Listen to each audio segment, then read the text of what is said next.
حضرت بہلول ایک دن کسی راستے سے گزر رہے تھے تو راستے کے کنارے کچھ بچے اخروٹ ہاتھ میں لیے اس کے ساتھ کھیل رہے تھے۔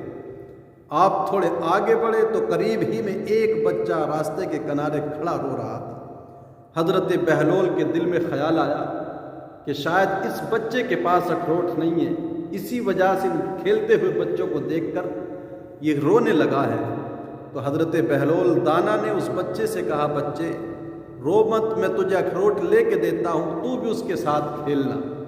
اب بچے کو تو خوش ہو جانا چاہیے تھا جب بات اگر ایسی ہوتی، لیکن حضرت بہلول نے جب بچے سے کہا کہ میں تجھے اخروٹ لے کے دوں اور تو اس کے ساتھ کھیلنا، تو بچے نے بہت ہی نہایت حیرت انگیز جواب دیا جس کی توقع حضرت بہلول کو تھی نہیں۔ بچے نے کہا، حضرت کیا ہم دنیا میں کھیلنے کے لیے آئے ہیں؟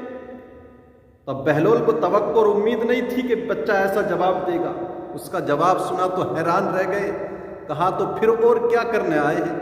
تو اس چھوٹے سے بچے نے حضرت بہلول دانا سے کہا، ہم دنیا میں کھیلنے کے لیے نہیں بلکہ اللہ کی عبادت کرنے کے لیے آئے ہیں۔ تو حضرت بہلول دانا کہنے لگے، ابھی تم چھوٹے ہو، چھوٹی عمر ہے، اس مرتبے پر، اس مقام منزل پر پہنچنے میں بھی تمہیں بہت وقت پڑا ہے۔ بالغ ہوگے تب حد شرع تمہارے اوپر لاگو ہوگا، شریعت کے مکلف ہوگے تب رب کی عبادت کرنا۔ حضرت بہلول دانا سے اس بچے نے کہا، بہلول مجھے دھوکے میں مت ڈال، مجھے بہکانے کی کوشش نہ کر۔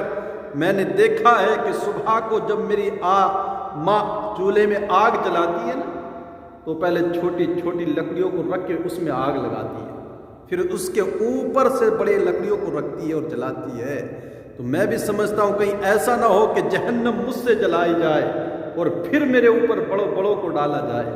جب بچے کا یہ جواب بہلول نے سنا تو وہیں پر غش کھا کے زمین پہ گر جاتے، بے ہوش ہو جاتے ہیں۔ آج کہاں گئی مائیں جو ایسے بچوں کو جنم دے؟